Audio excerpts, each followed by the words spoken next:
Hai, Assalamualaikum warahmatullahi wabarakatuh dan selamat sejahtera. Selamat datang ke channel saya. Jangan lupa untuk tekan butang langgan, suka dan komen apa sahaja yang berada di fikiran anda yang anda rasa baik untuk kita ulas. InsyaAllah saya akan ulas dan saya akan kaji dengan lebih mendalam dan kemudian saya akan buat video. Jadi jangan lupa untuk tekan butang suka, langgan dan komen apakah video-video yang patut saya hasilkan seterusnya.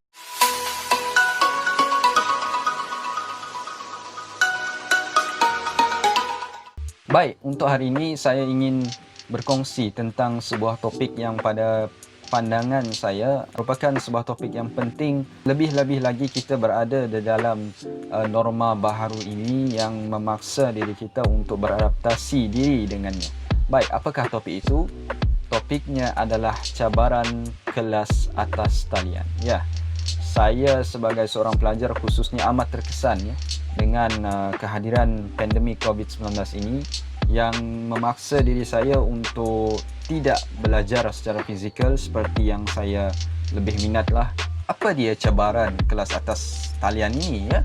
Pertama sekali, pada pengalaman saya sendiri ya, jaringan internet memainkan salah satu peranan penting dalam kelas atas talian ini. Sememangnya lah, kerana tanpa jaringan internet kita tidak boleh berkomunikasi menggunakan Google Meet, Zoom dan sebagainya. Dan ini adalah satu medium penting untuk kita menjalankan kelas secara atas talian. Saya lihat pada sahabat-sahabat saya yang berada di Sabah ya, sahabat yang baru saya kenali yang turut menuntut di universiti yang sama dengan saya, dan saya beranggapan bahawa saya merasa kasihan dengan mereka ya, kerana mereka-mereka yang berada di perkampungan ini, di pedalaman ya, mereka mempunyai kesukaran untuk mencari jaringan internet yang baik.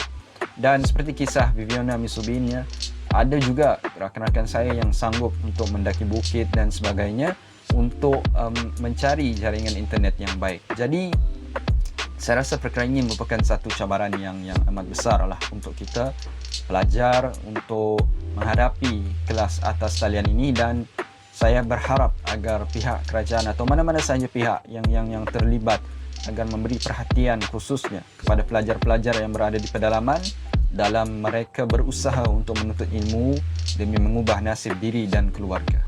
Baik, cabaran yang kedua pada pandangan saya adalah pengurusan masa ya. Kalau sebelum ini saya menguruskan masa dengan baik, saya rasa belajar secara fizikal itu mempunyai pengurusan masa yang lebih baik ya, kerana kita boleh menguruskan masa semasa berada di sekolah dan semasa berada di rumah. Walau bagaimanapun, sejak kelas secara atas talian ini wujud, saya berpendapat bahawa ianya sedikit sukar untuk saya menguruskan masa ya. Kerana apa? Kerana rumah kita ini adalah zon selesa kita, di mana kita berehat dan sebagainya, makan, tidur. Tetapi kini kita perlu menggunakan ataupun mengaplikasikan rumah sebagai bilik kuliah kita, sebagai tempat belajar kita, sebagai sekolah, sebagai universiti dan sebagainya. Jadi ini adalah satu cabaran yang baharu bagi kita semua pelajar dan khususnya bagi saya sendiri, di mana saya menghadapi kesukaran untuk mengadaptasikan diri untuk menguruskan masa dengan baik. Ketiga, cabaran pembelajaran secara atas talian pada pandangan saya adalah penggunaan data ya. Seperti yang kita tahu, untuk menggunakan internet kita perlu ada wifi, kita perlu ada data dan sebagainya, dan ianya akan mengambil kos yang tinggi ya.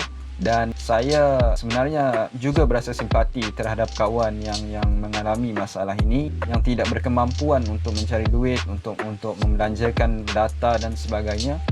Dan saya sendiri juga turut terkesan sebenarnya, kerana ialah pandemik COVID-19 ini memaksa kita untuk tidak bekerja. Dan inilah sebabnya kenapa saya memulakan saluran ini, adalah untuk mencari rezeki ataupun menambah pendapatan saya sebagai seorang pelajar.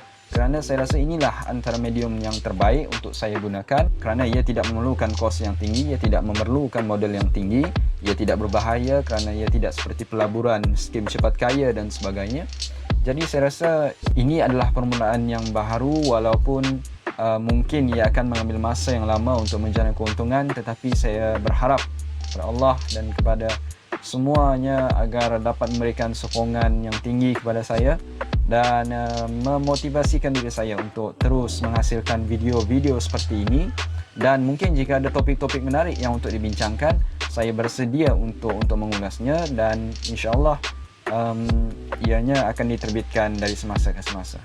Jadi sebagai kesimpulan, walaupun cabaran-cabaran ini wujud, sebenarnya ia tidak boleh menjadi kekangan untuk kita berhenti belajar. Kerana belajar ini adalah satu proses yang berterusan. Ya. Ia tidak akan berhenti sampailah kita mati. Ya. Kita akan terus belajar dan menimba ilmu.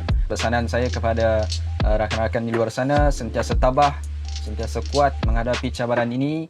InsyaAllah, sentiasa amalkan penjarakan sosial, sentiasa berada di rumah, keluar bila perlu sahaja dan memakai pelitup muka. Jangan lupa untuk jaga kesihatan diri, kesihatan mental, emosi, rohani, jasmani dan sebagainya. Dan insyaAllah kita berjumpa lagi di video akan datang. Sekian. Wabillahi taufiq wal hidayah. Assalamualaikum warahmatullahi wabarakatuh.